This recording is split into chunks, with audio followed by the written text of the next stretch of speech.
सभी सनातन प्रेमी शिव भक्तों को राम राम, जय सिया राम। कैसे हैं आप लोग? आशा करते हैं परमपिता परमात्मा के आशीर्वाद से कुशल मंगल और शांतिपूर्ण जीवन जी रहे होंगे।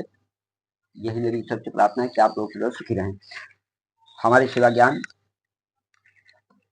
148 चैनल से चलें, चैनल को सब्सक्राइब करें, हमारा सहयोग करें। कथा में आगे बढ़ने से पहले मेरी एक और प्रार्थना है कि आप लोग कथा को ध्यान से सुने, चिंतन करें, मनन करें। जब ही इससे कुछ रस निकलेगा, जब भी परमात्मा में प्रीति बढ़ेगी, आपकी जिज्ञासा जगेगी।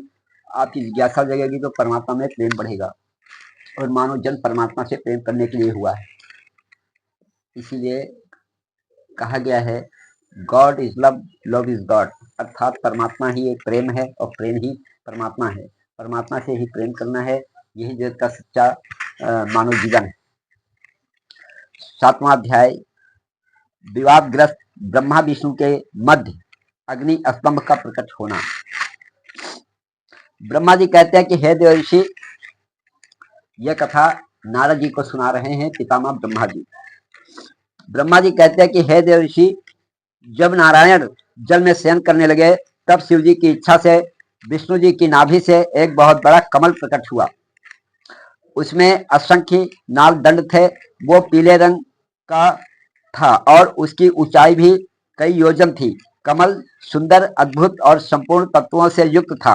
वो रमणीय और पुण्य दर्शनों के योग्य था। तत्पश्चात भगवान शिव ने मुझे अपने दाहिने अंग से उत्पन्न किया। उन महेश्वर ने अपनी माया से मोहित कर नारायण देव के नाभि कमल में मुझे डाल दिया और लीला पूर्वक मुझे प्रकट किया। इस प्रकार उस कमल से पुत्र के रूप में मुझे जन्म मिला। मेरे 4 मुख लाल मस्तक पर त्रिपुंड धारण किए हुए थे। भगवान शिव की माया से मोहित होने के कारण मेरी ज्ञान शक्ति बहुत दुर्लभ हो गई थी और मुझे कमल के अतिरिक्त और कुछ भी दिखाई नहीं दे रहा था। मैं कौन हूँ, कहाँ से आया हूँ, मेरा कार्य क्या है, मैं किसका पुत्र हूँ, किसने मेरा निर्माण किया है, कुछ इसी प्रकार के प्रश्नों ने मुझे परेशानी में डाल दिया था। कुछ क्षण बाद मुझे बुद्धि प्राप्त हुई और मुझे लगा कि इसका पता लगाना बहुत सरल है। इस कमल का उद्गम स्थान इस जल में नीचे की ओर है और इसके नीचे मैं उस पुरुष को पा सकूंगा जिसने मुझे प्रकट किया है। यह सोचकर एक नाल को पकड़कर मैं 100 वर्षों तक नीचे की ओर उतरता रहा, परंतु फिर भी मैंने कमल की जड़ को नहीं पाया। इसलिए मैं पुनः ऊपर की ओर बढ़ने लगा। बहुत ऊपर जाने पर भी कमल कोश को नहीं पा सका। तब मैं और अधिक परेशान हो गया। उसी समय भगवान शिव की इच्छा से मंगलमयी शुभ आकाशवाणी हुई। आकाशवाणी प्रकट हुई। उस वाणी ने कहा, तपस्या करो, कुछ भी पाने के लिए तपस्या करो। कुछ भी पाने के लिए कुछ खोना पड़ता है। तो जैसे भगवान नारायण श्री हरि तपस्या में आकाशवाणी के द्वारा उनको ज्ञान मार्ग दिया जा रहा है कि तपस्या करो, ऐसे ही हम सभी मनुष्यों को भी कभी कभी एकांत में जाकर बैठकर परमात्मा से समझना चाहिए कि जिस प्रकार भगवान विष्णु जी के मन में यह प्रश्न पैदा हुआ कि मैं कौन हूँ, कहाँ से आया हूँ, किसने मुझे पैदा किया, किसने मुझे प्रकट किया और कहाँ को जाना है, क्या करना है।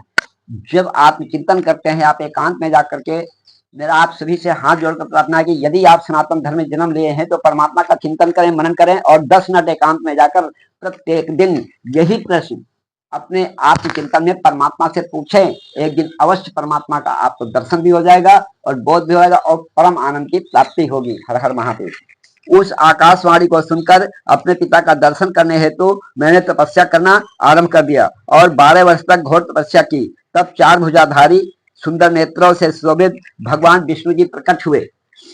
उन्होंने हाथों में शंख, चक्र, गदा और पद्म धारण कर रखे थे। उनका शरीर श्याम कांति से शोभित था। उनके मस्तक पर मुकुट विराजमान था तथा उन्होंने पीतांबर वस्त्र और बहुत से आभूषण धारण किए हुए थे। वे करोड़ों कामदेवों के समान मनोहर दिखाई दे रहे थे और सांवली व सुनहरी आभा से सुशोभित थे। उन्हें वहां देखकर मुझे बहुत हर्ष व आश्चर्य हुआ। भगवान शिव की लीला से हम दोनों में विवाद छिड़ गया कि हम में बड़ा कौन है। उसी समय उन दोनों के बीच में एक ज्योतिर्मयी लिंग प्रकट हुआ।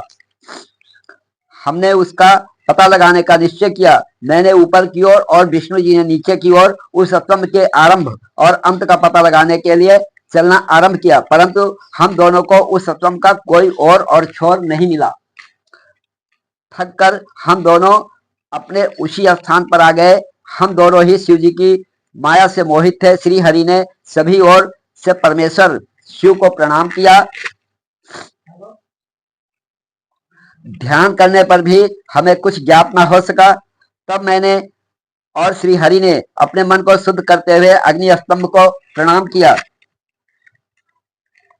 हम दोनों कहने लगे कि महाप्रभु, हम आपके स्वरूप को नहीं जानते। आप जो भी हैं, हम आपको बारंबार कोटि कोटि प्रणाम करते हैं, नमस्कार करते हैं। आप शीघ्र ही हमें अपने असली रूप में दर्शन दें। इस प्रकार हम दोनों अपने अहंकार को भूलकर भगवान शिव को नमस्कार करने लगे। ऐसा करते हुए 100 वर्ष बीत गए। श्री रूप सहिता के 7वें अध्याय की कथा संपूर्ण हुई। दोस्तों, आपसे मेरा निवेदन है कि मेरे सेवा ज्ञान 1008 चैनल की सदस्यता लें, हमारा सहयोग करें और असहाय वृद्ध दीन दुखी जनों को, जो कि मैं हर वीडियो में बोलता रहता हूं, तो आप लोग वीडियो को लाइक करें, कमेंट करें, शेयर करें। असहाय वृद्ध जनों की सेवा में तन मन धन से जुड़ने के लिए हमारे डिस्क्रिप्शन बॉक्स में जाकर के हमारे चैनल को क्लिक करें। चैनल को क्लिक करके हमसे संपर्क करें। तन मन धन की सेवा में असहाय वृद्ध जनों की सेवा, माता पिता बड़े बूढ़े बुजुर्गों की सेवा, लाचार दिनहीन मजदूरों की सेवा, संकट में पड़े हुए व्यक्तियों की सेवा करना ही हमारा परम धर्म है और इसी से परमात्मा की दिव्य कृपा, असीम अनुकंपा प्राप्त होती है। तो दोस्तों, हमसे जुड़ने के लिए हमारे डिस्क्रिप्शन बॉक्स में जाकर हमारे चैनल को क्लिक करके हमसे संपर्क करें और किस प्रकार से आप तन मन धन में से कौन सा सहयोग हमारे असहाय दीन दुखी जनों के लिए कर सकते हैं। हर हर महादेव। जय बाबा अमरनाथ दर्फानी। भूखे को भोजन, प्यासे को पानी।